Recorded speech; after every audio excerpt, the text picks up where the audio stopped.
Good evening, Superintendent Watts and board members.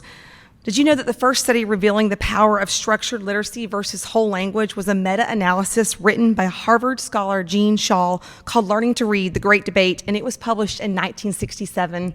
That was 55 years ago. The science of reading is not new. It's not a pendulum swing. It shouldn't still be a debate. The discrepancy between research and practice is not on teachers, though. It's on teacher training and curriculums our districts chooses to fund. Thank you for listening to advocates, parents, community members, and experts on what science has been telling us since 1967, and funding initiatives to align Gwinnett County literacy programs around the science of reading.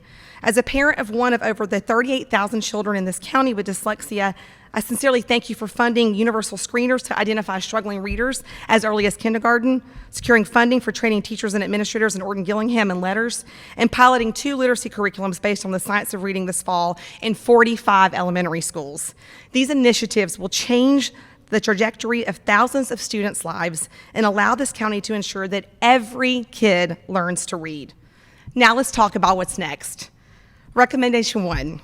We need accountability for implementing what has been funded and adopted with fidelity.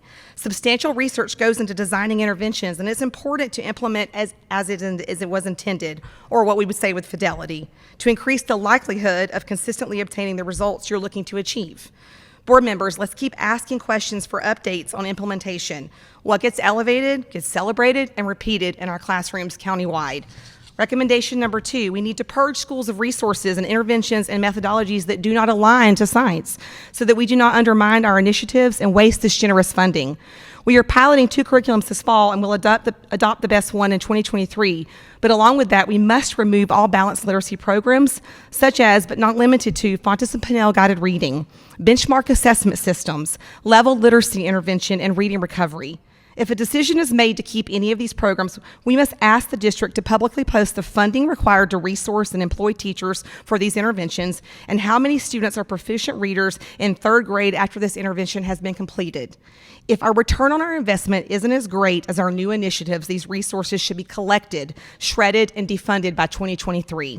For too long, we have tried to blend interventions in this county, and the casualties of our experiments are kids who needed us to get it right in kindergarten.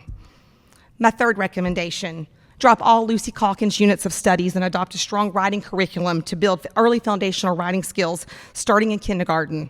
Often struggling readers become struggling writers. Take a look at what Tennessee is doing with their Reading 360 initiative if you need a place to start. Thank you for listening to the voices of advocates on behalf of their own kids and others, and for striving to ensure that my son's story of failure is not forgotten or repeated. That's how we become world class for every kid in this great county. Thank you. Thank you. We have